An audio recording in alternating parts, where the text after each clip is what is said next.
நம் இரட்சகர் இயேசு கிறிஸ்துவின் இணையற்ற நாமத்தில் மகிழ்ச்சியோடு உங்களை வாழ்த்துகிறேன். ஆண்டவர் தருகின்ற சமாதானமும் சந்தோஷமும் ஞானமும் உங்கள் வாழ்க்கையிலே அதிகமாய் காணப்படுவதாக.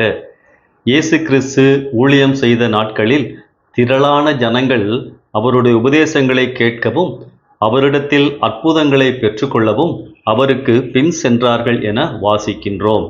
இயேசுவும் பல இடங்களுக்கு சென்றார். நன்மை செய்கிறவராக சுற்றித் திரிந்தார் என வசனம் கூறுகின்றது. திரள் கூட்டங்கள் அவரை பின்பற்றிய போது அவர் எப்படி நடந்து கொண்டார் என்பதையும் அறிய முடியும். சில சம்பவங்களை காண்பிக்கின்றேன். முதலாவது சகேயு. இவர் கூட்டத்திலிருந்து விலகி பாதுகாப்பாக மரத்திலிருந்து இயேசுவை பார்த்து கொண்டிருந்தார். அப்பொழுது அந்த சகேயுவை தன்னை பார்த்து கொண்டிருந்தவனை இயேசு அழைத்து அவனுக்கு என்ன தேவையோ அதை கொடுக்கின்றார். ஆம், ரட்சிப்பை சகேயுவுக்கு கொடுத்து அவனை ஆசீர்வதிக்கின்றார். பார்க்க ஆசைப்பட்டவனை மாற்றுகிறார். இரண்டாவதாக, திரளான ஜனங்கள் இயேசுவின் உபதேசங்களை கேட்க வந்து 3 நாட்கள் சாப்பிடாமல் இருந்ததை இயேசு கவனித்து அவர்களை போஷித்தார் என வாசிக்கிறோம். ஒழுங்குபடுத்தி வரிசையாக உட்கார வைத்து எந்தவிதமான சிரமமும் இல்லாமல் உணவளித்தார். இயேசுவின் போதனையைத்தான் கேட்க வந்தார்கள். ஆனாலும் அவர்களின் பசி அறிந்து இயேசு அவர்களுக்கு உணவளித்தார். மூன்றாவதாக, திரள் கூட்டங்களில் அவருடைய எதிரிகளும் இருந்தார்கள். பொறாமையினால் அவரை மாட்டிவிட தந்திரமான கேள்விகளை கேட்டார்கள். ராயனுக்கு வரி செலுத்துவது நியாயமா? இந்த விபச்சாரியின் மேல் கல்லெறியலாமா? இப்படிப்பட்ட கேள்விகளை கேட்டார்கள். ஆனால் இயேசு இவர்களுக்கெல்லாம் அவர்களே ஆச்சரியப்படும்படியான பதில்களை கூறி அவர்களின் வாய்களை அடைத்தார். ஜனங்கள் ஆச்சரியப்பட்டார்கள். ஆம், பார்க்க ஆசைப்பட்டவனை மாற்றினார். கேட்க வந்தவர்களின் பசி அறிந்து போஷித்தார்.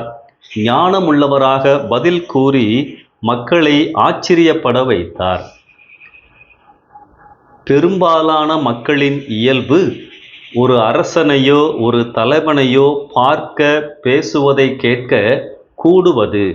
அந்நாட்களில் அறிஞர் அண்ணா பேசுவதை கேட்க பெரும் கூட்டம் கூடும்.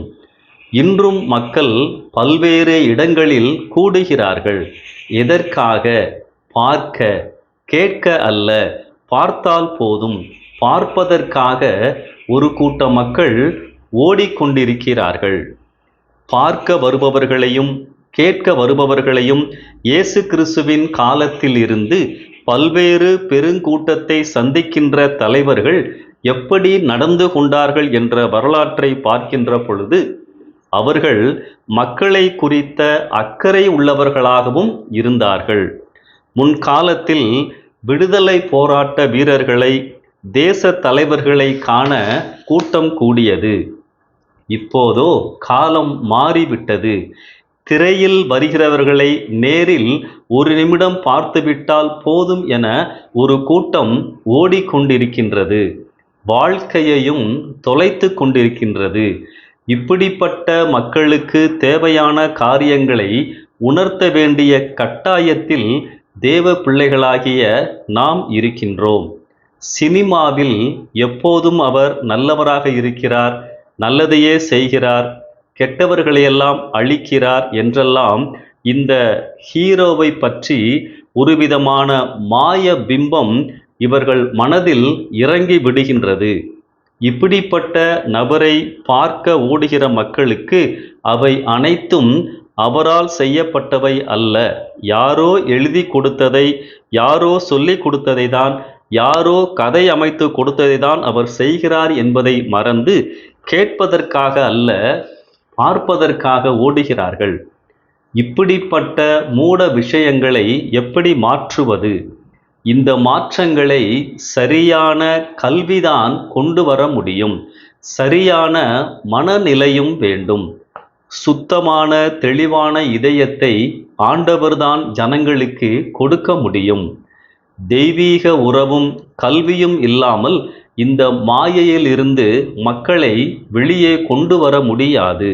ஆனால் அதே நேரத்தில் இயேசுவின் காலத்தில் இருந்து பல்வேறு மனிதர்கள் திரள் கூட்டங்களை எப்படி ஒழுங்குபடுத்தினார்கள், எப்படி அவர்களை குறித்து அக்கறைப்பட்டார்கள், கவலைப்பட்டார்கள் என்பதையும் கவனத்தில் கொள்ள வேண்டும்.